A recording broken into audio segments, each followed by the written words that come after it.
सोलापूर महापालिका सार्वत्रिक निवडणुकीसाठी मंगळवारी आणि बुधवारी अशा 2 दिवसात एकूण 2109 नामनिर्देशन पत्रांची विक्री झाली।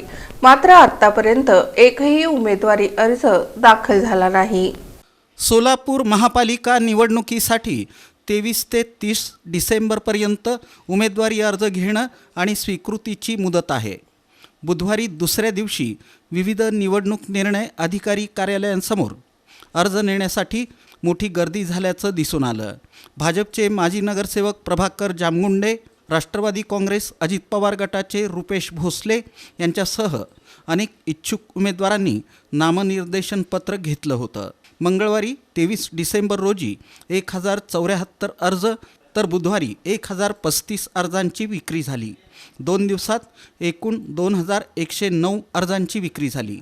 सोलापूर महापालिकेनं अर्ज दाखल करताना ज्या NOC घेणं गरजेचं आहे त्यासाठी एक खिडकी योजना महापालिका प्रशासकीय इमारतीमध्ये सुरू केली आहे।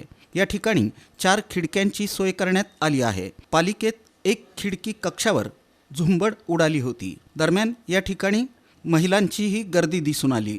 यामुळे महिलांसाठी वेगळी खिडकी आणि रांग करण्याची गरज वर्तवली जात आहे। सोलापूर महापालिका सार्वत्रिक निवडणुकीसाठी अर्ज देणं आणि स्वीकारण्याची प्रक्रिया 23 ते 30 डिसेंबरपर्यंत आहे। दरम्यान गुरुवारी 25 डिसेंबर रोजी शासकीय सुट्टी असल्यानं नामनिर्देशन पत्र विक्री आणि स्वीकृती करण्यात येणार नसल्याचं स्पष्ट करण्यात आलं।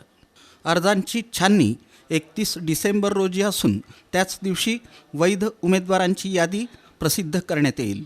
उमेदवारांना अर्ज मागे घेण्यासाठी 2 जानेवारी 2026 पर्यंत मुदत राहणार आहे। 3 जानेवारी रोजी निवडणूक चिन्हांचं वाटप करण्यात येईल। याच दिवशी अंतिम उमेदवारी यादी प्रसिद्ध करण्यात येणार आहे। मतदान 15 जानेवारी रोजी होणार आहे। दुसऱ्या दिवशीच 16 जानेवारी 2026 रोजी मतमोजणी आणि निकाल घोषित करण्यात येणार आहे। 19 जानेवारी 2026 पर्यंत निकाल शासनाच्या राजपत्रात प्रसिद्ध करण्यात येणार आहे। सोलापूर महानगरपालिका निवडणुकीच्या अनुषंगाने प्रभाग क्रमांक 10 मधून मी स्वतः रुपेश कुमार अशोक भोसले आज या ठिकाणी सार्वत्रिक निवडणुकीसाठी उमेदवारी अर्ज घेण्यात आलेला आहे। प्रभाग 10 मधून राष्ट्रवादी काँग्रेस पार्टीच्या माध्यमातून आपण त्या ठिकाणी निवडणुकीस उभे राहणार आहोत आणि माझ्यासोबत सर्व पॅनल देखील आज या ठिकाणी फॉर्म घेण्यास उपस्थित आहे।